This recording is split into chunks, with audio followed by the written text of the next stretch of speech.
우린 계속 이어서 이제 열왕기하를 이어갑니다. 요아스가 어린 나이에 이스라엘의 왕이 됩니다. 아주 어린 나이에 이스라엘의 왕이 되어서 그가 여호야다라고 하는 제사장의 이렇게 가르침을 받으면서 생활을 하게 되죠. 제사장의 가르침을 받아서 생활을 하는데 오늘 특징을 보니까 2절 말씀에 여호와 보시기에 정직히 행하였으되 여호와 보시기에 정직히 행했다. 그렇게 말씀합니다. 그런데 이 여호와 보시기에 정직히 행했다라고 하는 말을 성경 2절 말씀에는 요아스는 제사장 여호야다가 그를 교훈하는 모든 날 동안에는 이렇게 여호야다가 살아있는 날 동안에는 그의 말을 듣고 정직하게 행했다. 성경은 그렇게 말씀을 하고 있죠. 그런데 그 이후에는 달라졌다. 그런 이야기죠. 그 이후에 달라진 것은 17절부터 나타나는 말씀들이 이제 그 이후에 어떤 일이 일어나는가를 아주 간단하게 요약해서 말씀을 해주고 있습니다. 그런데 이 말씀은 역대하 24장의 말씀을 보면 역대하 24장에서는 어떻게 달라졌는지에 대해서 잘 이야기하고 있죠.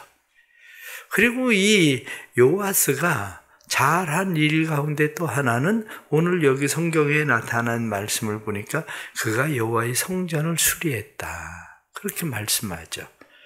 자기가 자랐었던 성전을 보니까 성전이 너무 허술하거든요. 왜냐? 오랫동안 성전이 제대로 수리가 되지 않고 아달랴 밑에서 이 성전이 오죽했겠습니까? 그러니까 모든 사람들이 한마디로 숨죽이고 사는 그러한 가운데서 성전을 수리하고 이럴 상황들이 안 되니까. 그래서 왕이 명령하기를 은을 받아서 그것을 가지고 성전을 수리해라. 이렇게 이야기했음에도 불구하고 성전이 계속 수리가 안 됐다는 거예요. 성전이 수리가 안 되니까 제사장 여호야다와 제사장들을 불러서 이야기하기를 성전을 수리하라고 이야기하는데 왜 너희가 파손한 데를 수리하지 않고 그냥 있느냐 이렇게 이야기해서 그들이 헌금궤를 만들어서 거기에다 은을 넣고 그리고 그 은을 그냥 직접 목수와 그 성전 관리를 하는 사람에게 주어서 성전을 잘 수리했다. 그런 이야기가 이제 오늘 본문에 나타난 말씀이죠. 오늘 나타나는 이런 말씀을 보면서 우리가 또 생각하게 되는 것은 사람은 누구나 다 살아가면서 공과가 있다는 거죠. 우리는 역사적으로 많은 사람들이 대통령으로 지나가면서 모든 사람들이 다 어떤 일에 대해서 다 잘하는 것만 아니에요.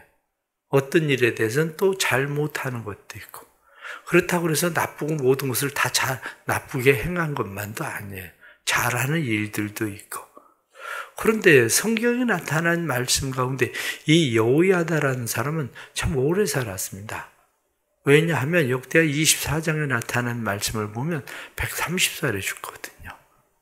그러니까 오랫동안 그는 살았는데 오랫동안 살아가면서 오늘 성경 본문에 나타난 말씀은 백성이 여전히 산당에서 제사하며 분향하였더라. 성경이 이렇게 말씀하는 거죠. 백성들이 산당에서 제사했다. 성경이 이 산당 제사에 대해서 왜 계속 이야기하고 있느냐? 신명기에 나타난 말씀을 보면 신명기는 유일 성전이거든요. 성전 하나. 예루살렘에 있는 성전 하나. 왜 사마리아 성전에 대해서 그들은 끊임없이 예수님이 오셨을 때 수가성의 여인의 이야기가 연결되어지는 이러한 이야기가 계속되고 있느냐? 그 유일 성전에 대한 이야기 때문에 그래요. 그러니까 유일하신 하나님 유일한 성전.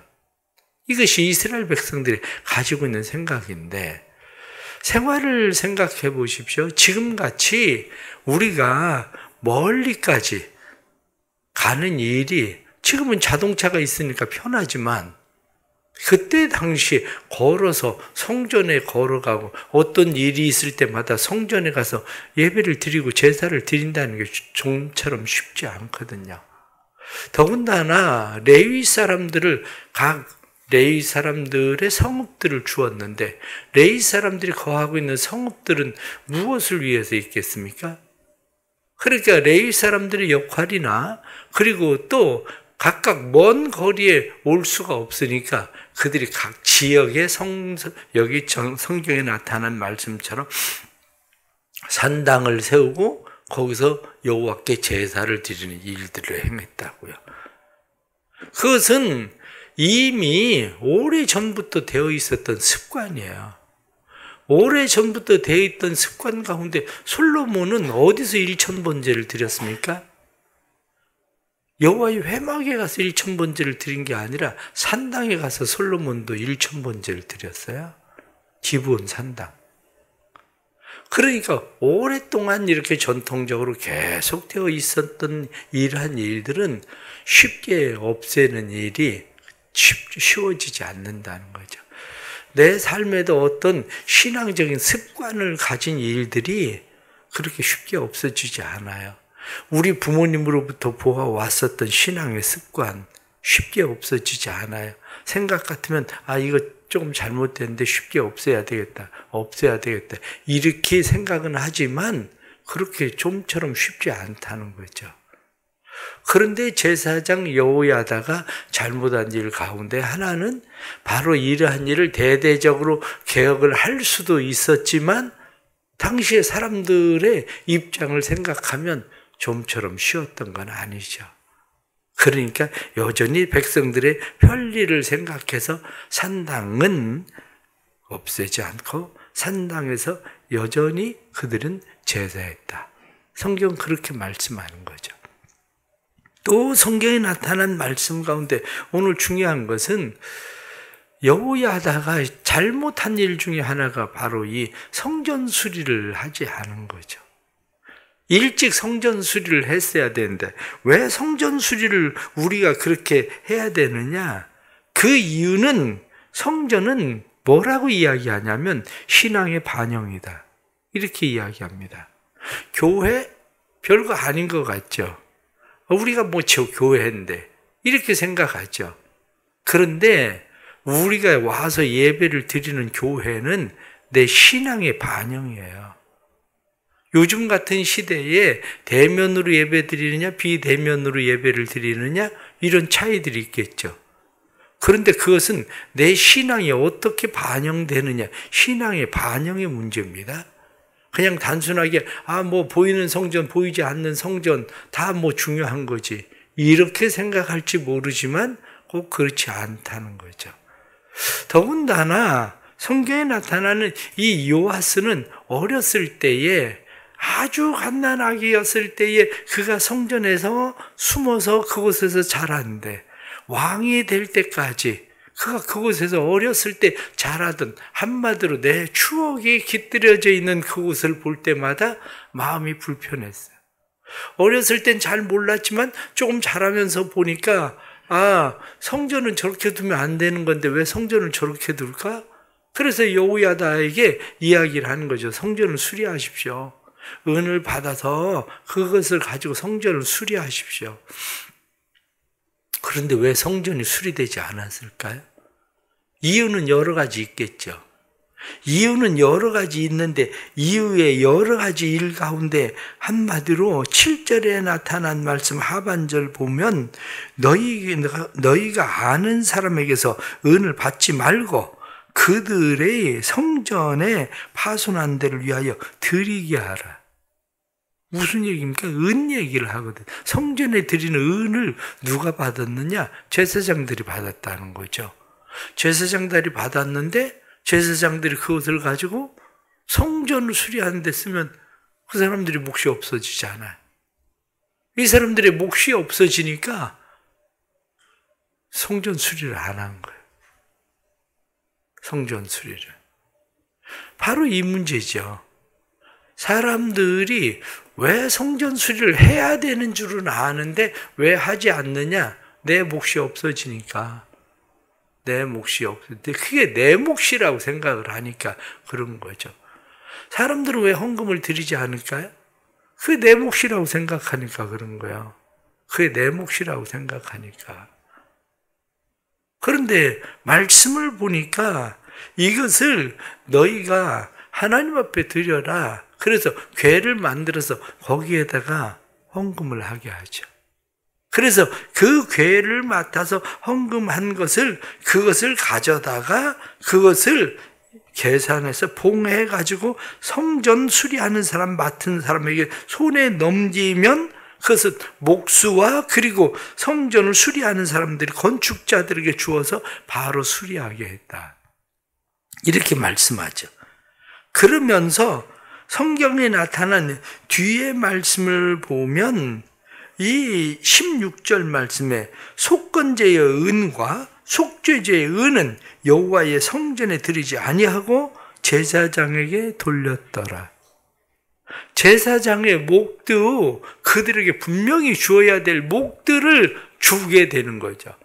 이 지금 속건제와 속죄제, 이건 어디로부터 나옵니까?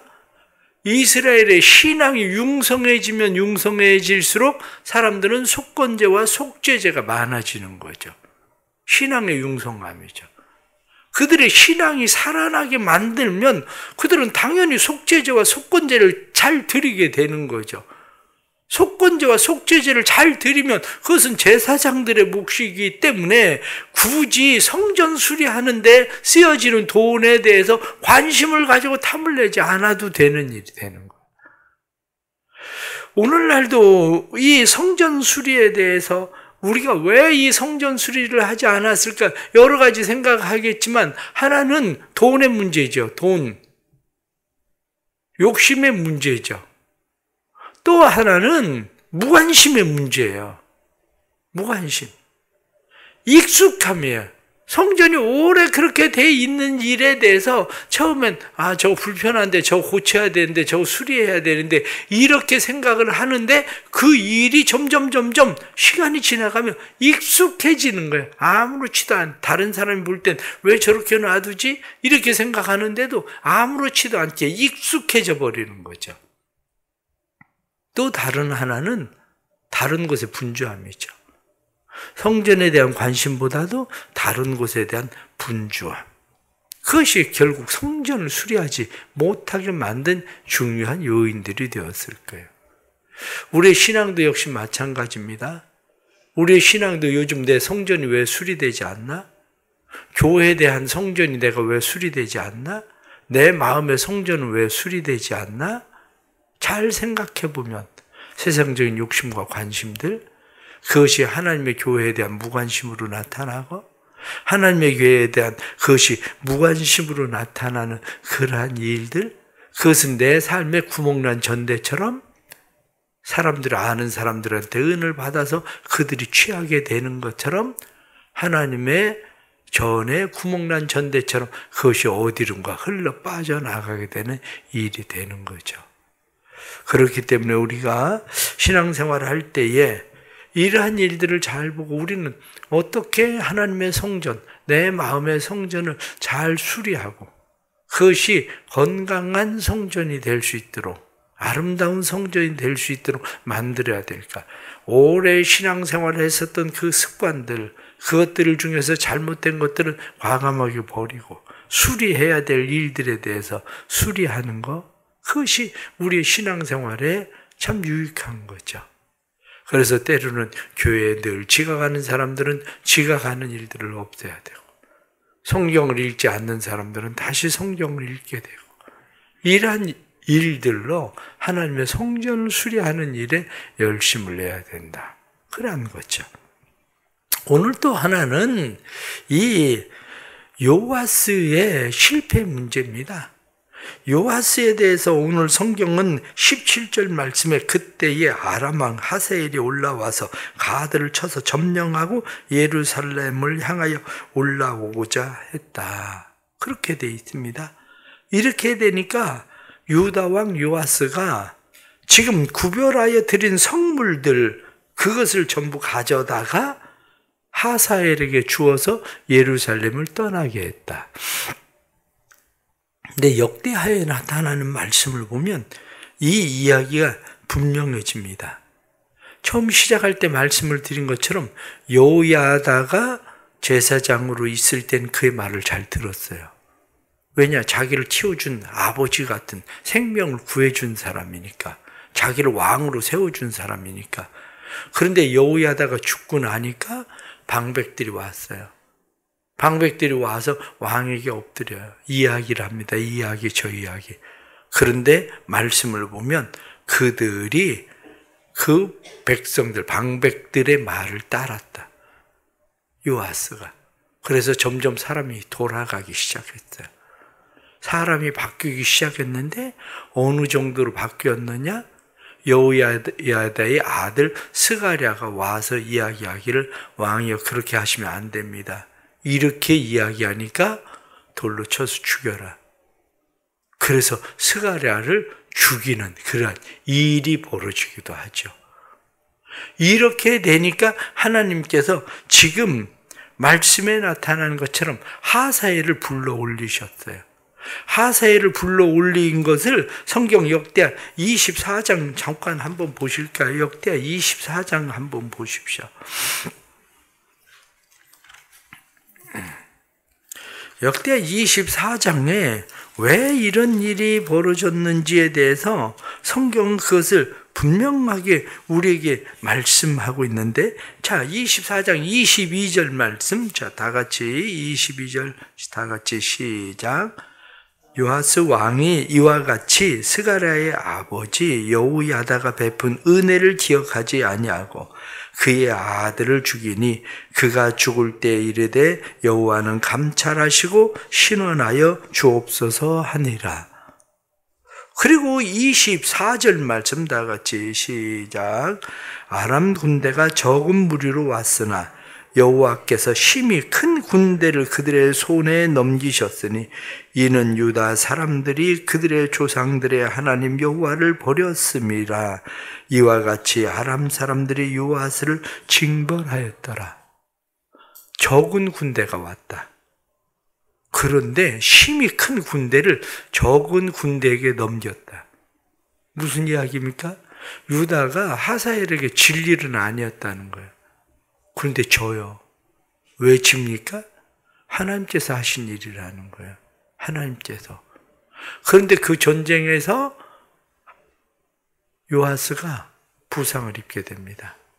요아스가 부상을 입게 되니까 이 부상을 입은 이 요아스를 신하들이 죽여버려요. 그리고 그의 아들 아마샤를 왕으로 세웠다. 성경은 그렇게 말씀하는 거죠. 한마디로 잘 나가다가 결말이 좋지 않은 왕이 되고 만 사람이 누구냐면 바로 요아스라는 사람이에요. 우리의 삶도 역시 그래요. 잘 생각을 해야 됩니다.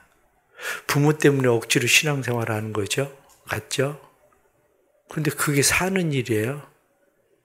그게 사는 방법이라고요.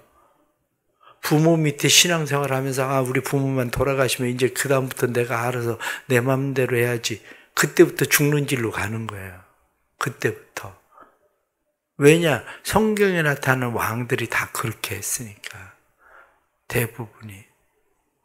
우리의 신앙도 마찬가지로 때로는 억지로 하는 것 같은데, 할 수 없이 하는 것 같은데, 그것이 나를 살리는 일이 된다는 사실을 깨달아야 돼요.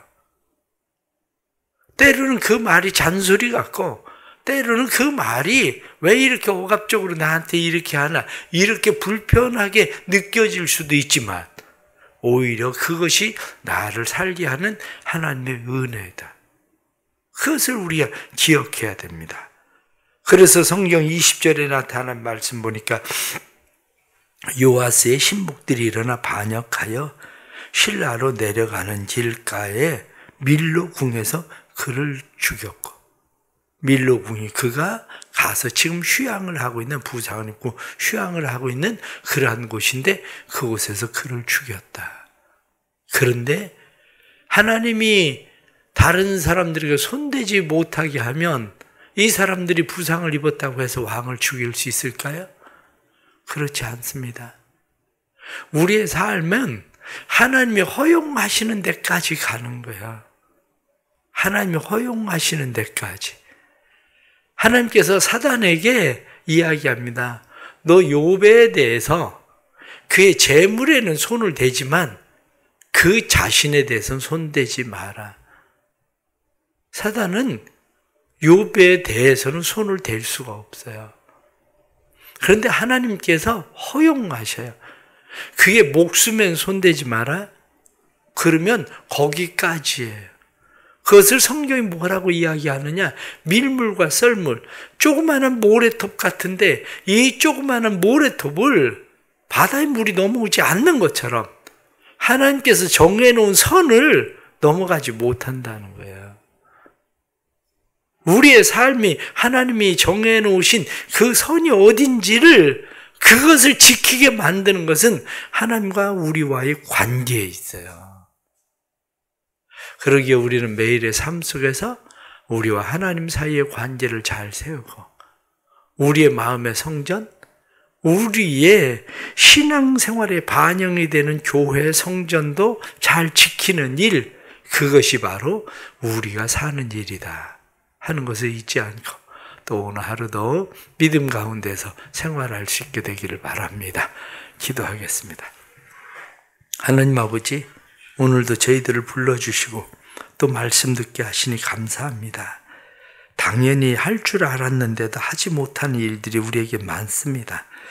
여호야다가 당연히 산당을 제하고 그리고 성전을 수리할 것 같았는데 여호야다가 그 일을 하지 못하는 것처럼 때로는 목사이기 때문에 당연히 해야 될 일, 장로고 권사이기 때문에 당연히 해야 될 일 같은데 그러한 일을 하지 못하는 일들도 너무 많습니다. 하나님 돌이켜 주시고 우리가 하나님 앞에서 당연히 해야 될 일들 우리가 마땅히 행하게 해 주셔서 하나님 앞에 우리를 바르게 세우는 은혜가 있도록 도와주옵소서. 요아스가 여호야다의 은혜를 기억하지 않고 망각했던 것처럼 우리의 삶 속에 하나님의 은혜를 망각하는 삶이 일어나지 않도록 도와주시고 끝까지 우리를 잘 지킬 수 있는 그런 마음을 허락해 주옵소서. 그래서 하나님의 성전이 또 눈에 보이는 하나님의 교회가 아름답고 건강하게 잘 세워질 수 있도록 도와주셔서 우리의 신앙이 반영되어지는 교회, 우리가 이곳에서 예배하고 기도하고 말씀을 듣고 찬양하고 이곳에서 복음의 전도를 위해서 함께 마음을 모으고 하는 모든 일들이 아름다운 믿음의 열매돼서 올 한 해에는 더 큰 열매들, 영혼의 추수를 거두도록 도와주옵소서. 이 날에 은혜 베풀어 주셔서 앞으로 있을 대통령 선거 가운데 함께 해주시고 하나님 혼란스러운 이 나라가 하나님 앞에 바르게 세워지는 기회가 되도록 도와주시고 사람을 변화시키시는 분 하나님이신데 하나님 변화시켜 주셔서 한국교회가 깨어 기도할 때에 하나님의 사람들로 변화되는 일들이 일어나도록 은혜 베풀어 주옵소서. 오늘 하루도 믿음으로 살기 원합니다.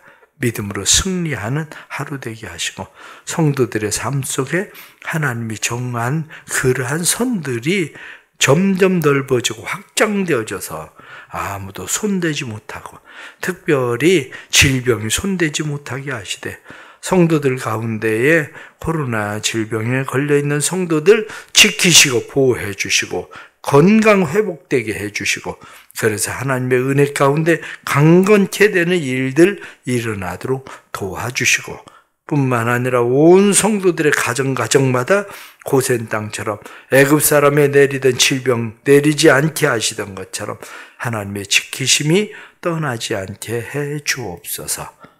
예수님의 이름 받들어 기도드리옵나이다. 아멘.